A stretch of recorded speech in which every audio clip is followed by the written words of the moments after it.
প্রধানমন্ত্রী তারেক রহমানের দিল্লি সফরে গেলে গঙ্গা চুক্তি নবায়নের প্রস্তুতি নিয়ে রেখেছে ভারত।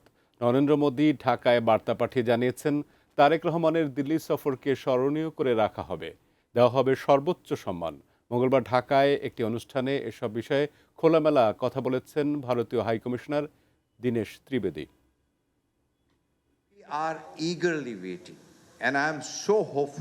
ভারতের সর্বোচ্চ ব্যবসায়ী সংগঠন কনফেডারেশন অফ ইন্ডিয়ান ইন্ডাস্ট্রির ঢাকা সফরকারী প্রতিনিধি দলের সংবর্ধনা অনুষ্ঠানে বাংলাদেশ ভারত সম্পর্ক নিয়ে দীর্ঘক্ষণ কথা বলেন ঢাকা নিযুক্ত ভারতের high commissioner Dinesh Trivedi.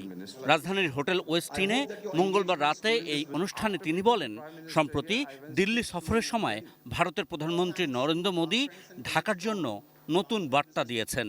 And I had a great meeting with our Prime Minister. He just mentioned one thing. We need to meet, and you have the Prime Minister of India's assurance that when the Honorable Prime Minister of Bangladesh visits India, he will have such an honorable reception as he deserves, which would be remembered, and ultimately the benefit will go to people. ভারতীয় high commissioner বলেন, বাংলাদেশের মানুষের pulse Bharat অনুধাবন করতে পেরেছে। দুই দেশের তারুণ্যের প্রত্যাশা এবং নতুন বাংলাদেশকেও তারা বুঝতে পেরেছে। আমি বুঝি নির্মাণের শিল্প, সালাম স্টিল বোঝে durability. Salam steel, most durable steel. And we deeply understand the concerns of brothers and sisters of Bangladesh. ভারতীয় দূত বলেন, অতীতকে ভারত ভুলে যেতে বলছে না। অতীতের ভারত আর বর্তমানের ভারতের পার্থক্য বাংলাদেশকে অনুধাবন করার আহ্বান জানান তিনি। I'm not telling that you forget the past, but keep the past and sort out the difference of the past.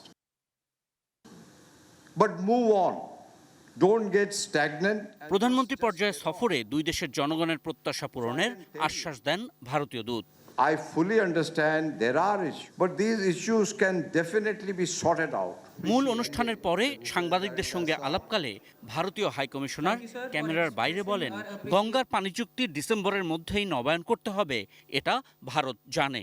তিস্তার পানিসহ বাংলাদেশের ন্যায্য পাওনা দিতে ভারত প্রস্তুত আছে বলেও আভাস দেন তিনি।